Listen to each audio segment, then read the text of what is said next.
Major Lindsey and Africa presents Bouncing Back, conversations about resilience for lawyers.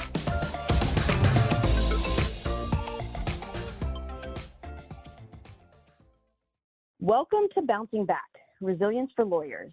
This podcast is brought to you by Major Lindsey and Africa, the global leader in legal search and consulting. I'm your host, Rebecca Glatzer. I'm a managing director in the associate practice group at Major Lindsey and Africa.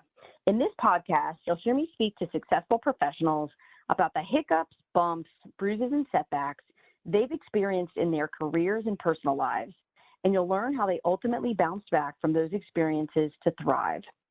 Today, my guest is Justice Leah Ward Sears, former Chief Justice of the Georgia Supreme Court. In 1992, after 4 years as a Fulton County Superior Court judge, and at only 36 years old, she became the first woman and youngest justice appointed to the Supreme Court of Georgia. In 2005, she was elected by her peers as Chief Justice, becoming the first African-American woman to serve as Chief Justice of any state Supreme Court in the United States. After her term as Chief Justice ended, Justice Sears entered private practice. She is currently a partner at the Atlanta-based firm of Smith, Gambrell, and Russell, where her practice focuses on complex litigation and appellate work. Justice Sears received her undergraduate degree from Cornell University, her JD from Emory University School of Law, and received a Master's of Laws from the University of Virginia Law School. Justice Sears is a member of Alpha Kappa Alpha Sorority and the Quill and Dagger Society. She holds honorary degrees from Morehouse College, Atlanta University, LaGrange College, Piedmont College, and Spelman College. She serves or has served on the Board of Trustees for Emory University, the Carter Center, the Oakland Cemetery Foundation, the Georgia Historical Society, and the Boy Scouts of America Atlanta Area Council. Justice Sears, thank you so much for being my guest today. Oh, thank you so much, Rebecca. I appreciate it. Well, I'm excited to have you here. I know our listening audience is going to get a lot out of this. The way I wanted to start, in a prior conversation, you had mentioned to me that one of the profound events that shaped your life was your divorce from your first husband. Tell me a little bit more about that experience. Well, I mean, it was, I had a lifetime of, my life as a younger person wasn't necessarily easy, because I grew up born in 1955, and I had to live through the whole civil rights struggle, at least one of the first civil rights struggles, not the first.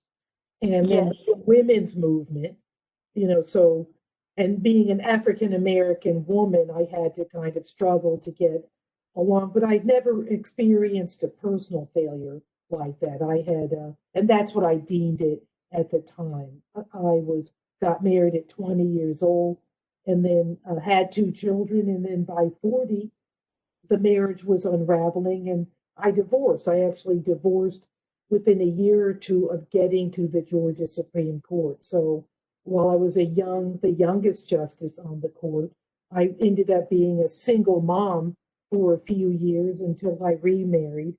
I wasn't a single mom, and to the extent that my ex-husband was out of my children's life. He never was, but it was a profound failure in a life where I thought if you just work hard, you can make anything go. And I realized that that's just not the case. Right. And let's see, there's so much to unpack here. Yeah, it was. I think as women, and you can please correct me if you disagree, we tend to personalize things that are not always our fault. That's a societal conditioning, right? I think that's probably the case. I don't know if it's a woman's thing, but it's definitely, I've seen more women do it, and it's definitely something I do.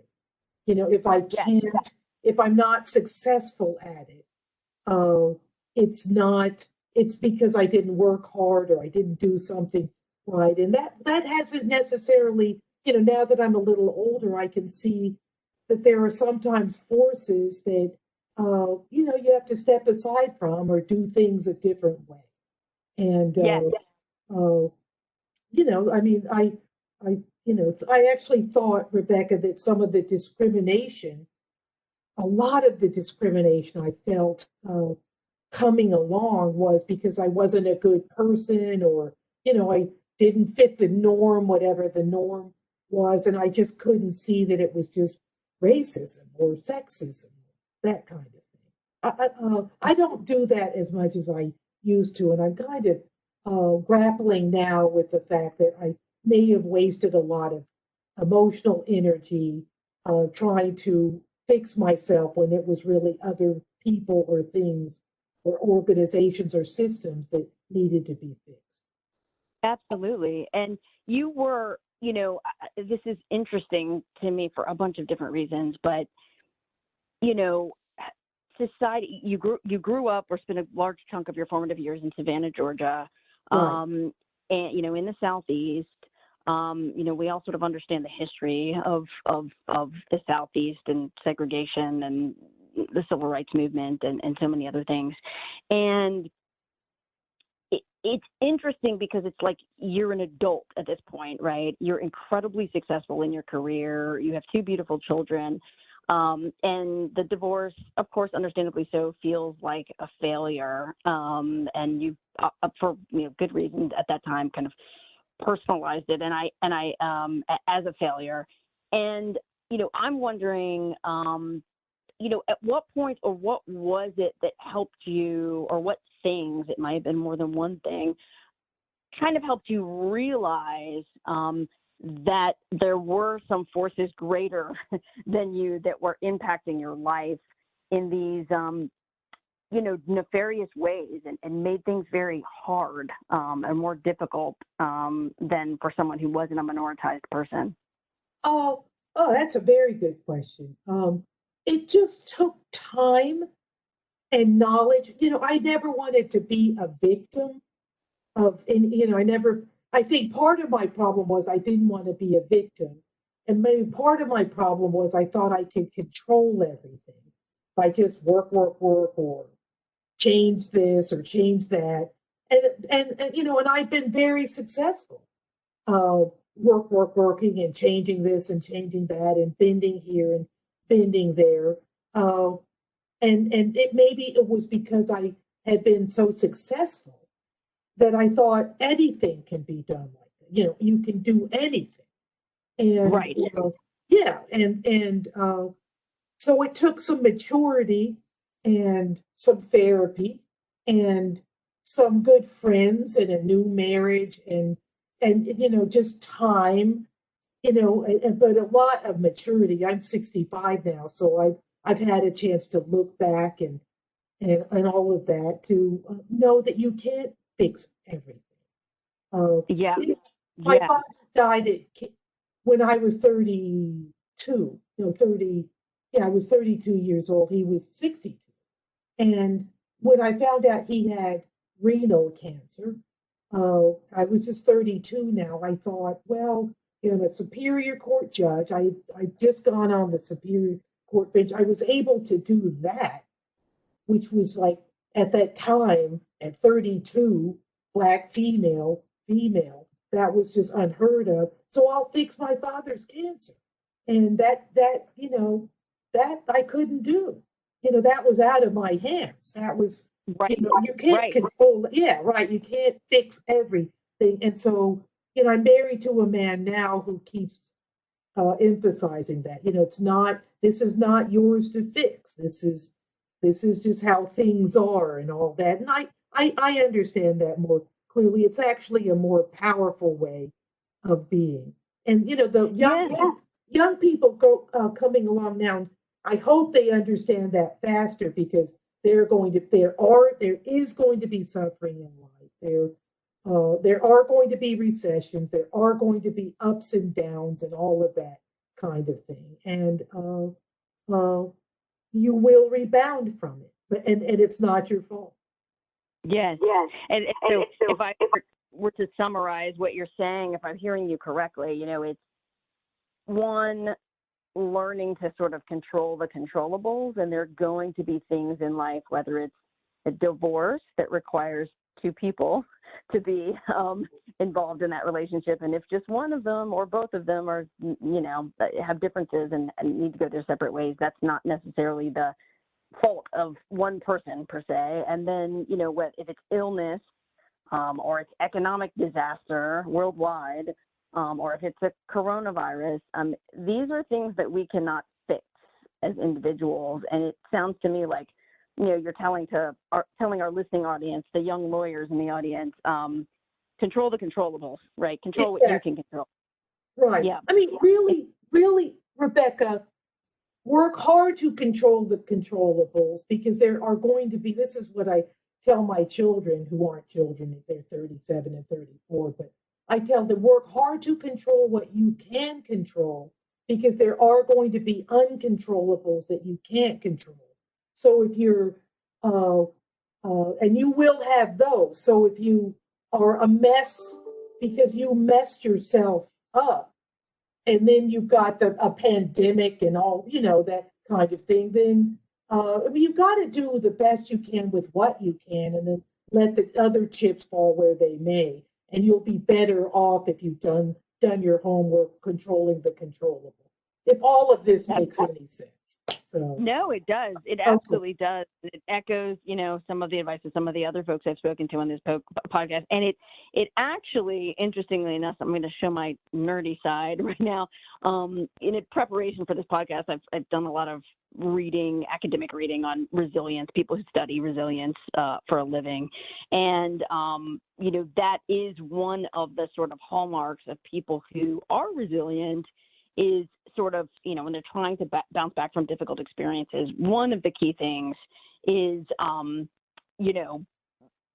focusing on what they can control, and kind of how one conceptualizes a difficult experience actually has a lot to do with their ability to bounce back. And I think this kind of gets to that point, which is, you can't get overwhelmed by the things that you cannot control, because that puts you in a sort of dark place where you have no efficacy, right? But if you, say to yourself, I can imagine a younger Justice Sears saying, well, okay, I got two kids I got to feed. I got a new household I got to deal with. I have this thriving career and I want to continue to thrive. Let me just focus on work. Let me focus on this. Let me make sure my kids are happy. And everything else, I can't control. I'd imagine that was kind of running through your head at that time after you did the, initial grieving process. Yes, that's correct. Yeah. Go ahead. No, I'm just saying, and then, I had other people I had to be concerned about. So, and by the way, and I know you're not, I'm just throwing this at, wellness is important. So it was at my divorce, or at the dissolution of my first marriage, that I really started taking more time to take care of myself, as opposed to just going at it like, just work, going at it full speed. Taking a breather, doing what works for me to feel better about myself. I don't meditate and do some of the other things like my husband does, but I do use massage therapy. I read a lot of books like Apparently You Do. That's my nerdy side coming out. And I talk to people, and I try to keep a tight network of friends and family around. Yeah, definitely. The social help, having a network of people that you can rely on to be your honest self, which is another resiliency thing. You actually anticipated my next question.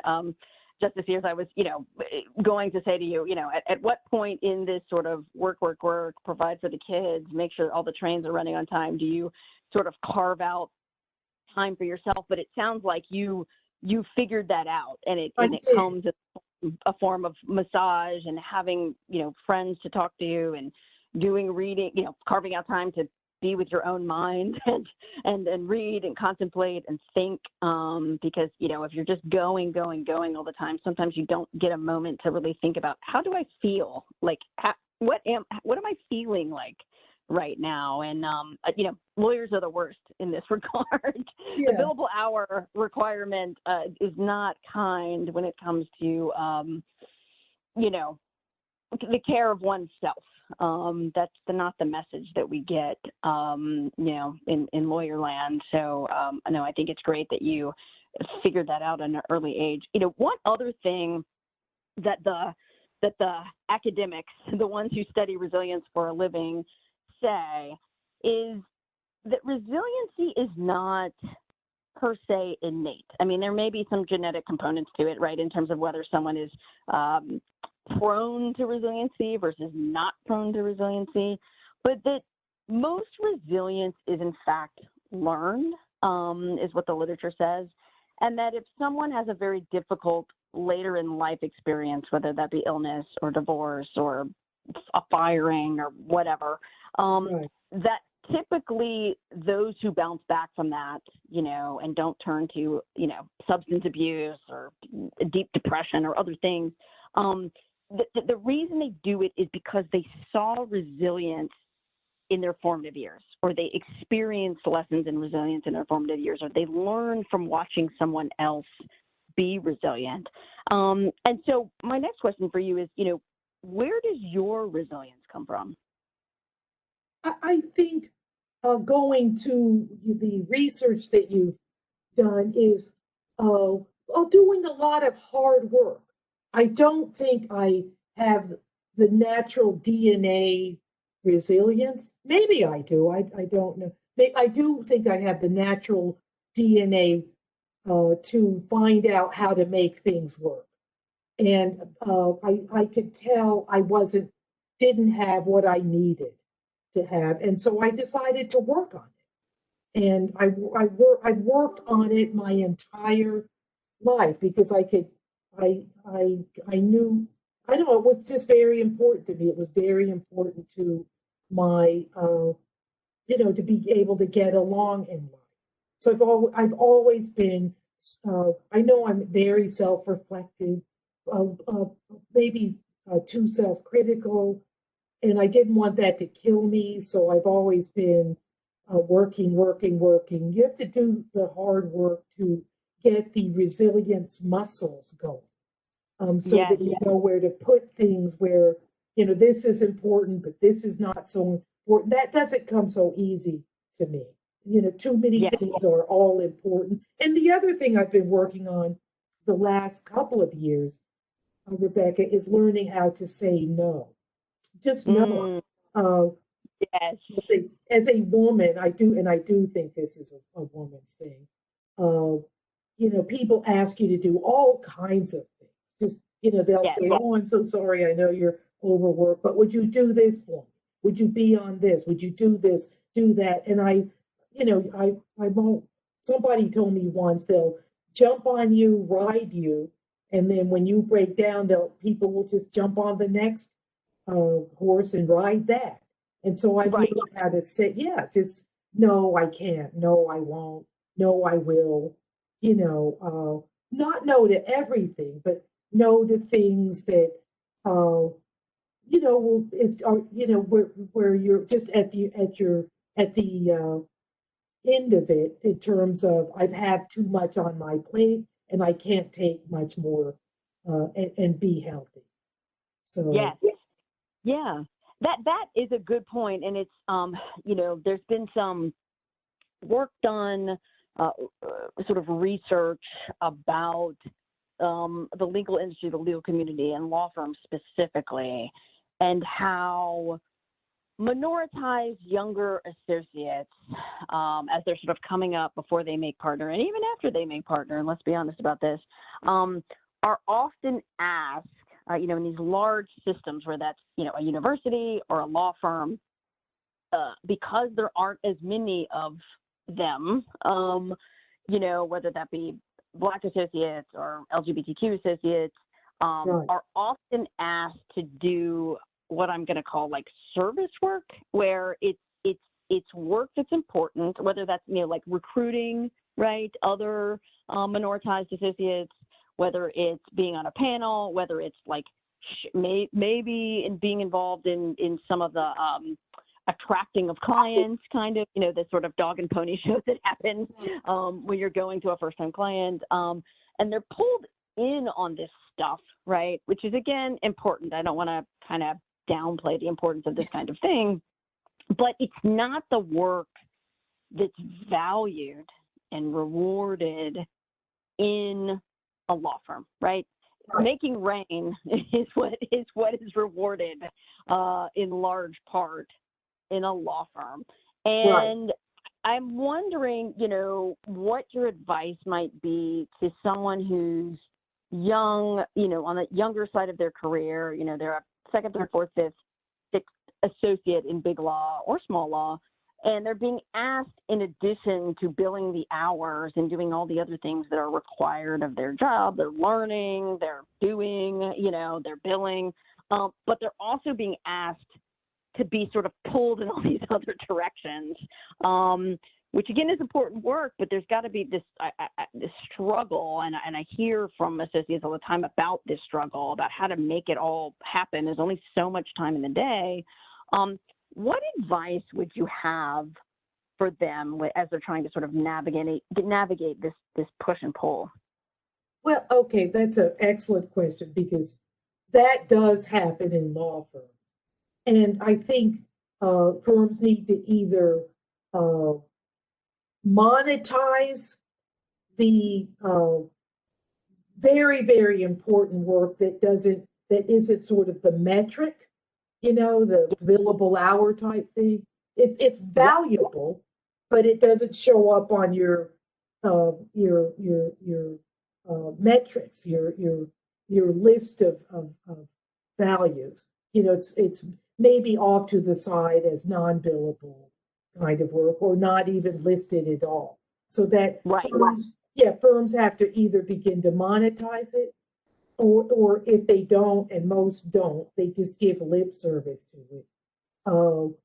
Don't do it, or do enough to be a good firm citizen, but you can't let it take over your life. And I see it mainly of women who are more than happy to, it's like the women do generally, lick the envelopes and stuff the envelopes and all that kind of stuff, but they're not out front getting the accolades. They're not the candidate. They're not out front. They're asked to do the very important work of the groundwork, but they're not paid for that.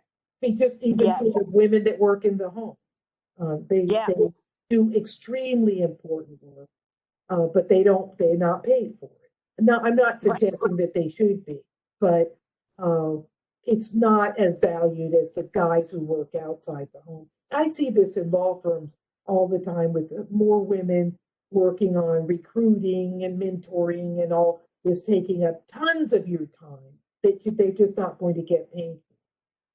That's right. That's right. So you've got to, if you're not paid for it, I would limit it until they pay you for it. Yes.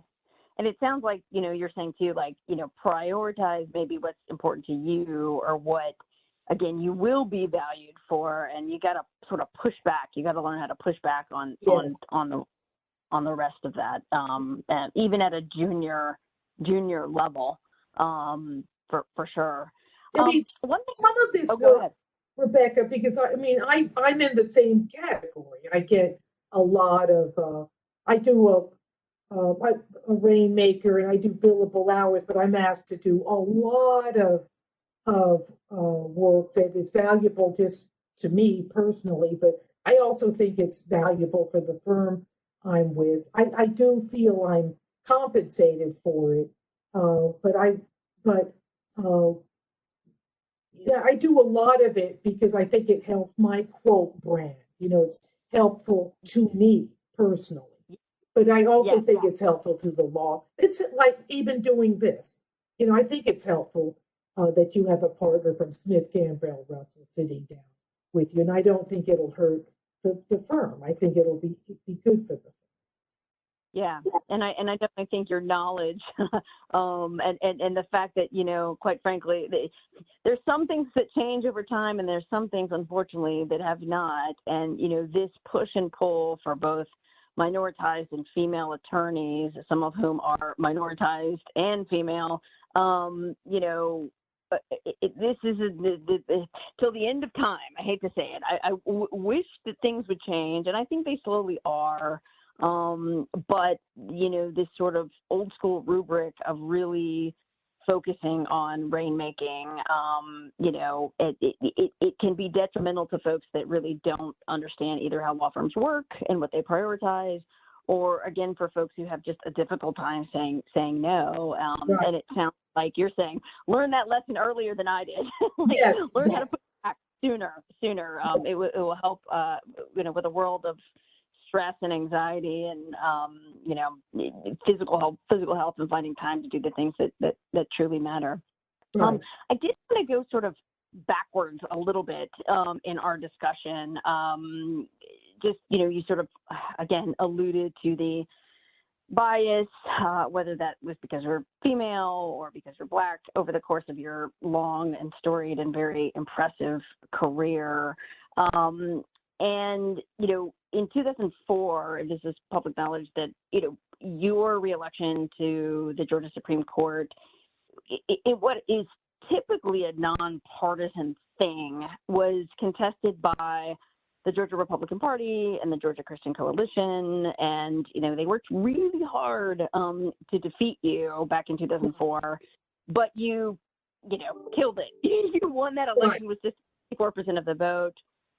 And I'm wondering, you know, what that experience was like for you. You're at the pinnacle of your career. You're one of the youngest Supreme Court justices, state Supreme Court justices in the country. You know, what you've done and what you've accomplished is like unheralded at that time. I mean, it's like unprecedented and incredibly impressive, and a testament to your hard work and your brilliance and your knowledge of the law. And then this happens. And I'm just curious, you know, kind of what was going through your mind at that time and how you sort of conceptualized what was happening. It was, I had gotten a call from a friend that this is when I first found out that the Republican Party and the governor of the state, Sonny Perdue at the time, were angry with me. It was much of it had to do with a decision that the court had come down with earlier, year or so earlier. And there was this guy named Roy Moore. He was a former judge out of Alabama who kept putting the Ten Commandments in front of the Alabama Supreme Court bill. He ultimately ran for Senate and lost, a racist guy. And then he came to the Christian Coalition in Georgia. And I got this message that, you know, they're at the Christian Coalition meeting, and they're saying they are going to mount this effort to defeat you. You don't have, quote, Georgia values, in large part because of my views, my written views on the court on LGBTQ rights, which were a little more progressive than, I mean, they're mainstream now, but at the time I was really, I guess, viewed very differently, very left wing. Again, they're mainstream views now. So Right. I was surreal, like, you know, young woman. I'm like, the governor is trying to defeat me. This is unbelievable. But what you do is you just put your head down and keep running and keep working, because nobody can outwork me. I'll tell you that. So it was surreal. I believe that. Yeah, no, it was surreal, but you just do it. And in the end, I did win. And, you know, I've had, Rebecca, a great life and a great career. And if I hadn't had those things happen to me, I wouldn't have a professor, Rebecca Davis out of Georgia Southern, decided to write a book about me because of all that. And I get opportunities to speak to you, Rebecca, and I just had a wonderful, wonderful career based in large part on the mountains I've had put in front of me that I've had to climb. So, success, somebody said this, I didn't make it up, but success comes from failures, not from other success. So, Yes. having to climb all those mountains actually was a good thing, although I'll tell you at the time it didn't feel like that then. So, No. but looking back, and I'm thinking about this maybe for the first time just in talking with you. Wow, it was probably some of the best things that ever happened. Success is really not about how many times you fall, but how many times you get up. And you sort of keep taking the hits and persevere, and you become stronger for it. I was curious. I know that you are a faithful person, and I'm curious. How.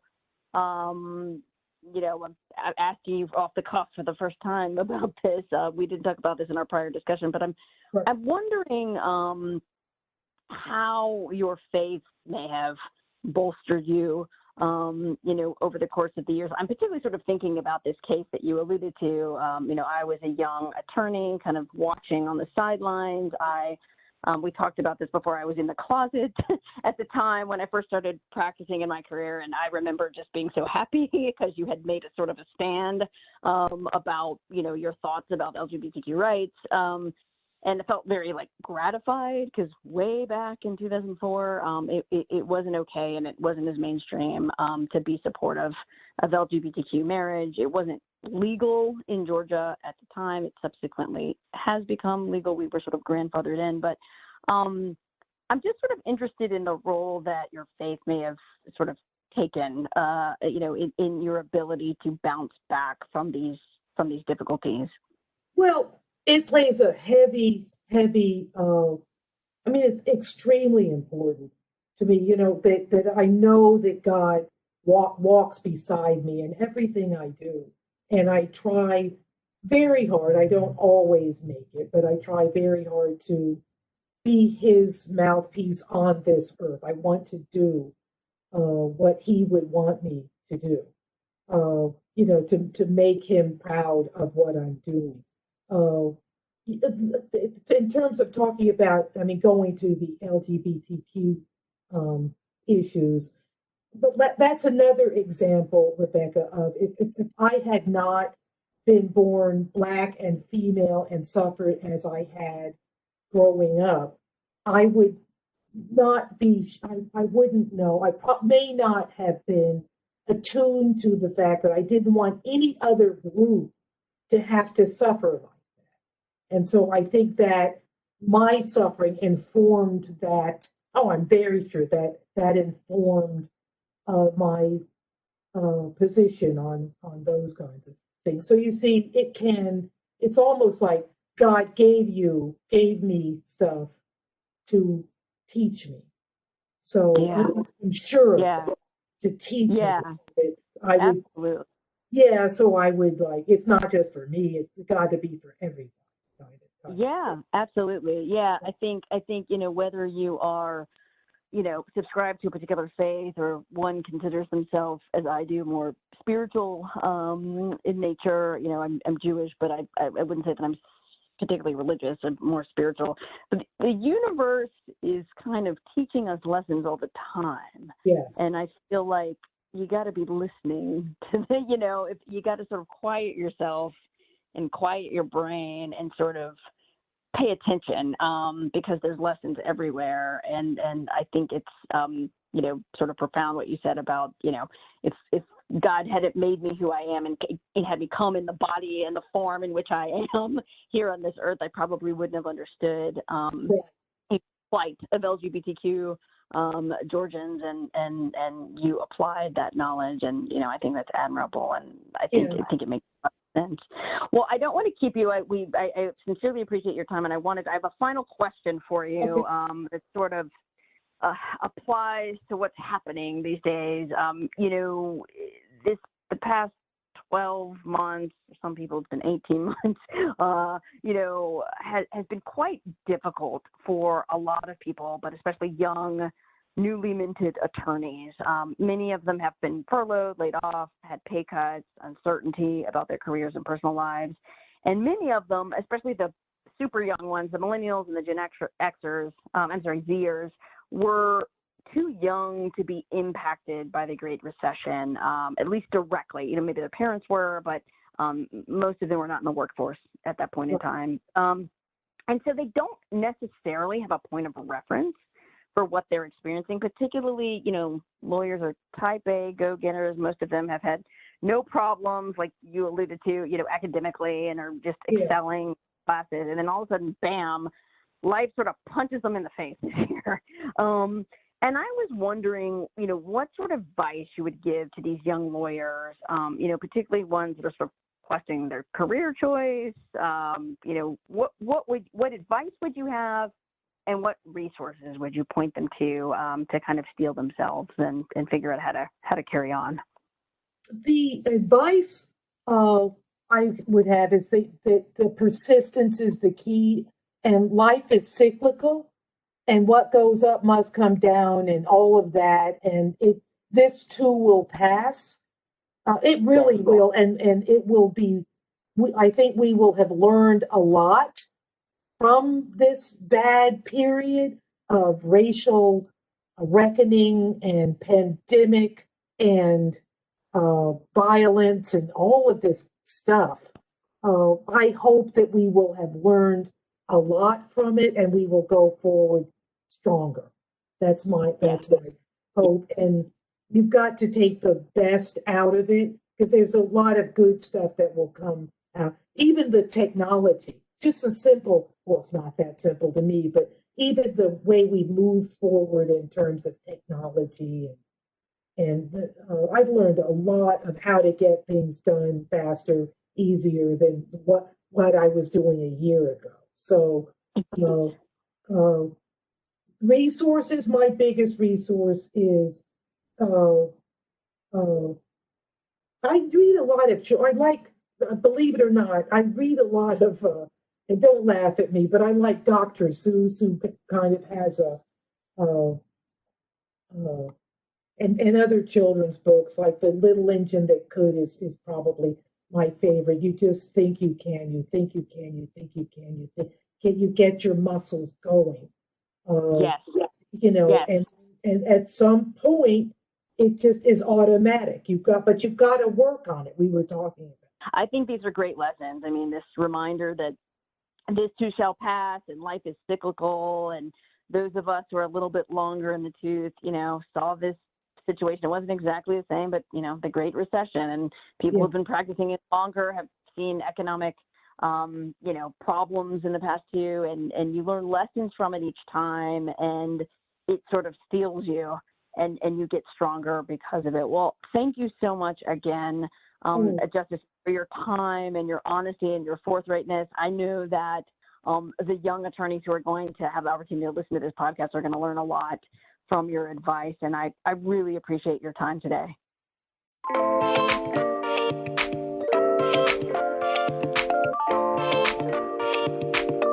Thank you for listening to Bouncing Back, Resilience for Lawyers. Join us next time for another story about thriving after overcoming challenges. You can find Bouncing Back and other programming for lawyers on MLA's Legal Talk Network.